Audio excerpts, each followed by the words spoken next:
Bonsoir Gismi. Et bonsoir Emmanuel Janvin. Bonsoir. Bonsoir.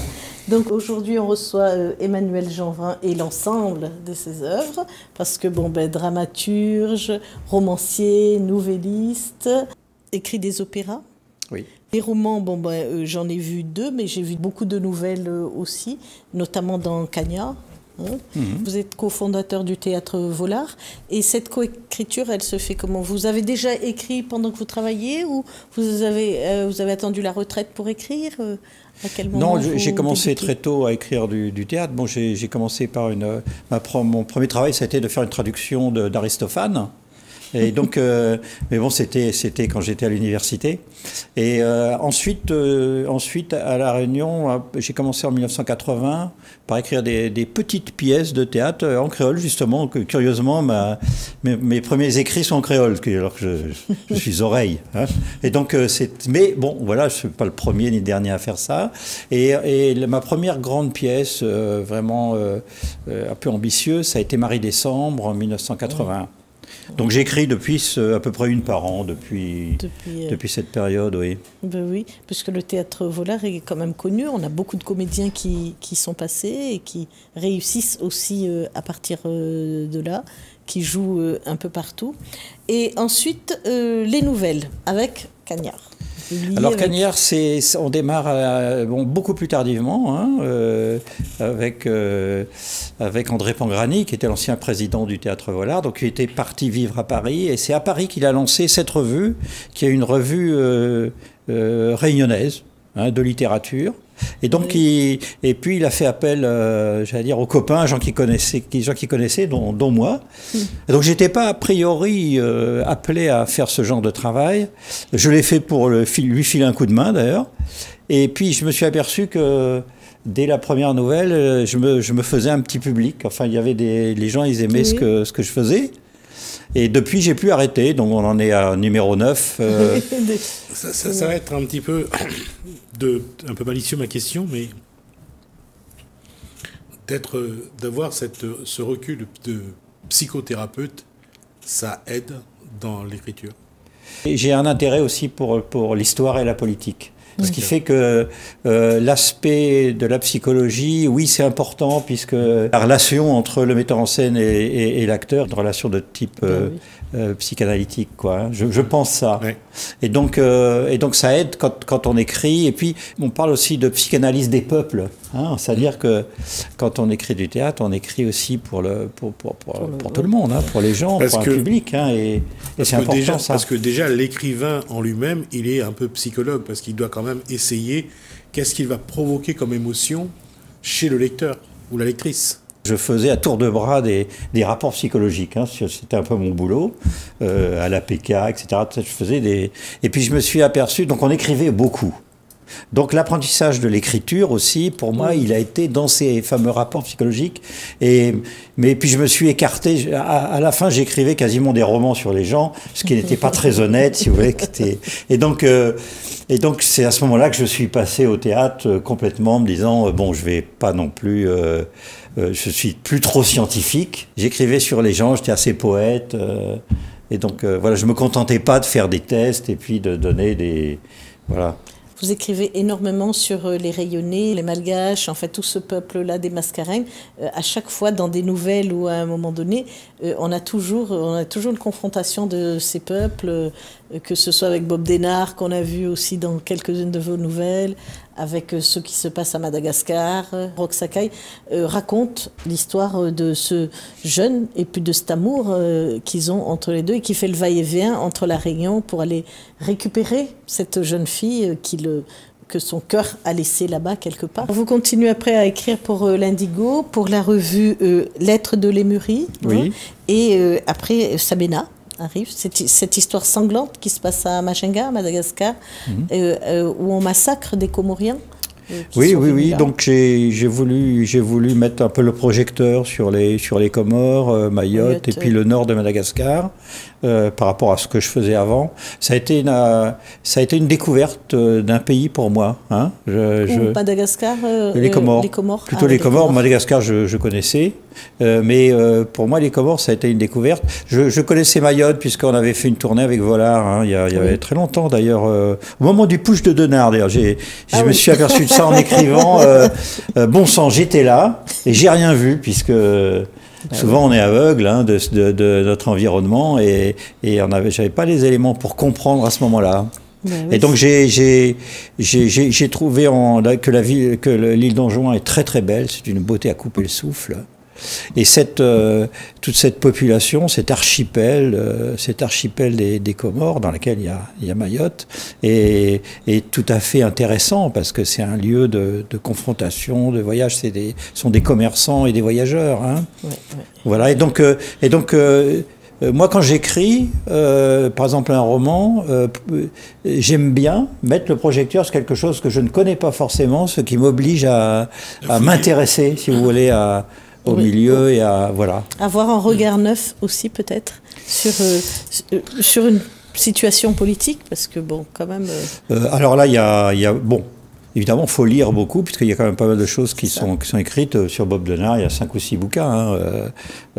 Sa fille est psychanalyste, d'ailleurs. Oh, d'ailleurs. Je pense qu'elle. Je savais pas. J'ai essayé de la rencontrer, je suis pas arrivé. Et donc, on fait des recherches comme ça. J'aime bien aussi aller voir les gens. Pour Majunga, et puis je suis allé interroger les rescapés des massacres, hein, des deux côtés, hein, des victimes et des bourreaux, et ça m'intéressait d'aller voir des gens qui sont maintenant un peu âgés, mais enfin, parce que ça a eu lieu en 1977, mais je voulais avoir, moi, mon propre sentiment, mon propre rapport, quoi. On n'a pas eu beaucoup d'informations non plus sur cet événement-là, ce qui est passé à Majunga, comment les 3000 Comoriens ont pu être rapatriés aux Comores. Ça s'est fait un petit peu en missouk, et les cadavres ont été cachés en tout cas. Ça s'est su en France, mais moi je l'ai lu dans le journal Le Monde. J'étais étudiant, je me suis rappelé de ça plus tard. Je l'ai lu dans un train. Je rentrais, j'allais au boulot, et je me rappelle que j'ai lu, mais parce que j'ai la famille malgache, donc à chaque fois il y avait un truc sur Madagascar dans Le Monde, je lisais quoi. Hein. Et là j'ai lu ça et je me suis interrogé parce que c'était donc avant l'histoire des Hutus et des Tutsis au Rwanda, et on comprenait pas. On ne comprenait pas comment, à Madagascar, des gens d'ethnies différentes s'étaient battus, quoi, et de manière très sanglante. D'ordinaire, c'était la faute du blanc, c'était la faute du colonialiste. Là, la France le pays était indépendant, et on ouvrait enfin, je veux dire, l'indépendance ne pouvait pas tout résoudre, et on ouvrait le placard, et puis dedans, il y avait plein de choses, et donc, je m'en suis arrêté là. C'est seulement après, quand j'ai commencé à écrire, que je suis allé... qu'il n'y a pas 36 bouquins, il n'y a qu'un seul livre c'est un livre sur des langues orientales à Paris, et c'est avec des sociologues qui ont recueilli les témoignages des gens aussi. Et donc, en fait, il y a que ce bouquin-là. Et depuis que j'ai écrit Sabena, il y a 2 autres bouquins sur les Sabena qui sont sortis. Hein. Oui. Donc, c'est pas à la mode, mais disons que voilà, ça a eu cet intérêt-là. C'est une autre vérité ou c'est les mêmes éléments? Disons que j'ai appris 2-3 trucs que j'aurais aimé avoir quand j'ai écrit mon bouquin. Oui. Mais ce sont un peu des détails, hein, puisque tout le monde écrit à peu près, maintenant à peu près la même histoire. Hein. La même histoire. Oui, oui. Et puis, le peuple malgache a une réputation d'être des pacifistes, des gens gentils et doux, mais c'est vrai que quand on ouvre les placards, on trouve des choses, hein, comme ce qui s'est passé dans le sud quelques années, les ethnies se sont mis dessus pour des vols de zébus. Que le peuple malgache soit un peuple paisible, c'est un fait, mais il y a des moments où les événements font que même le plus paisible être humain peut devenir un guerrier. Ah mais excusez-moi, l'être humain est le même partout. Ouais. Je reviens à ce que je disais tout à l'heure, parce que souvenez-vous du Liban qui était un pays où tout le monde s'entendait bien, du Cambodge qui était le pays de la félicité. Oui, un gars en Birmanie. Ben voilà, donc ce sont les bouddhistes qui font le coup. Donc en fait, il faut être très très très prudent, et Madagascar est comme les autres. Hein.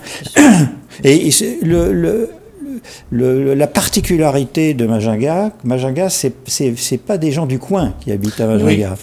Et donc ceux qui ont qui ont démarré un peu les massacres, en fait, c'était des gens de l'Est et des gens du Sud, qui étaient des travailleurs migrants dans le pays. Oui, interne.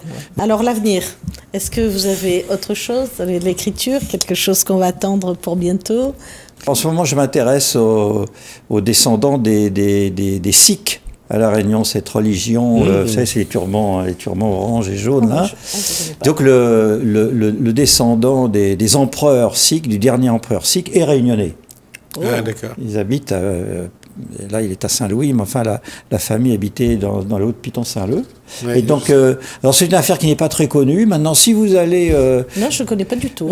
Écoutez, il y a une tombe au port, une tombe devant le séchoir. Là, il y a devant le séchoir, il y a un cimetière. Oui. Vous descendez, vous prenez à droite et vous allez tomber sur une grande tombe. Et il y a une plaque qui dit qu'ici, le descendant du Maharaja, etc. Donc, vous voyez, ce sont des choses qui ne sont pas connues de tout le monde. Donc, ils ont pris contact avec moi pour un peu, justement, populariser ça, pour peut-être écrire un roman là-dessus. Donc, je suis en contact avec la famille.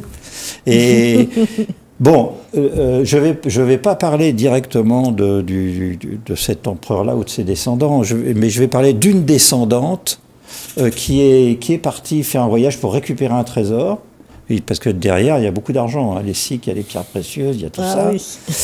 Oui. Oui. Et donc, il y a une descendante qui est partie pour récupérer le reste d'un trésor et qui n'est pas rentrée. Qui est partie après en Indochine, qui a acheté des hôtels, une chaîne d'hôtels de luxe, et qui est partie après à Nice, finir en millionnaire, que c'est seulement sur la fin de sa vie qu'il est rentré à La Réunion pour voir ses descendants et distribuer quelques pierres pour ne pas avoir trop d'ennuis avec parce que bon là, voilà. Et donc j'ai envie d'écrire cette histoire-là. Cependant, pour ça, il faut que j'aille en Inde et au Vietnam. Et avec la Covid, je suis un petit peu bloqué.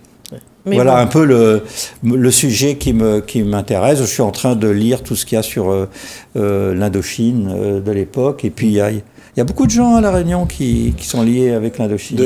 C'est l'Indochine de Marguerite Duras oui, voilà, c'est cette Indochine-là. Et puis chez nous, le prince Vincent et tout ça. Bon. Le voyage, il fait envie. Hein, donc, c'est vrai que c'est déjà un très beau voyage. Hein, c'est déjà un très beau... Mais il y a beaucoup de matière. Alors, je ne sais pas encore, peut-être je vais faire comme Pierre Lemaître. Je vais faire plusieurs bouquins, je ne sais pas encore, parce que lui, il vient de mettre, dans son livre, il vient de mettre en valeur Saigon, etc. Donc, en fait, c'est très curieux, l'Indochine. À part Marguerite Duras et quelques-uns, il y en a assez peu qui se sont intéressés à ça. Oui, c'est vrai que Marie Duras a fait vraiment vivre cette Indochine-là à travers son... Mais comme si on a voulu l'oublier vite, l'Indochine. C'est vrai que... c'est vrai, comme pour Madagascar, la France, que ce soit la France ou d'autres pays, dans leur démarche de colonisation, n'a pas apporté que du bien. Il y a eu des méfaits, il y a eu des massacres, il y a eu des exactions. Donc c'est vrai que si on peut mettre parfois une pierre sur ces moments-là, à Madagascar, il y a eu de vrais massacres. Ah oui. Donc, oui, mais il y a beaucoup de bouquins aussi. Oui. Il y a énormément de livres. Donc, non, c'est vrai, il va falloir se poser la question, pourquoi ? Parce que c'était la colonie la plus riche, hein, et où il y avait quand même beaucoup. Et vous connaissez Christian Vittori ? Oui. Bon, ça, il est d'origine indo-chinoise aussi. Et donc, c'est lui qui me fournit en bouquin en ce moment sur tout ça. Vous voyez, donc en fait, il y a pas mal de liens. Il y a pas mal de liens entre La Réunion et sans parler évidemment du Vieux Vergès. Hein. Entre autres. Oui, évidemment. On va clore cet échange. D'accord. Merci Emmanuelle Jeanbrun. Merci pour cet échange. En tout cas, quand vous voulez, vous cognez à la porte, elle vous ouvrira. Et on vous recevra avec plaisir. Merci Kousou Nolibou. Merci à vous de nous avoir suivis. Merci Hélène, merci François. Je vous dis à bientôt.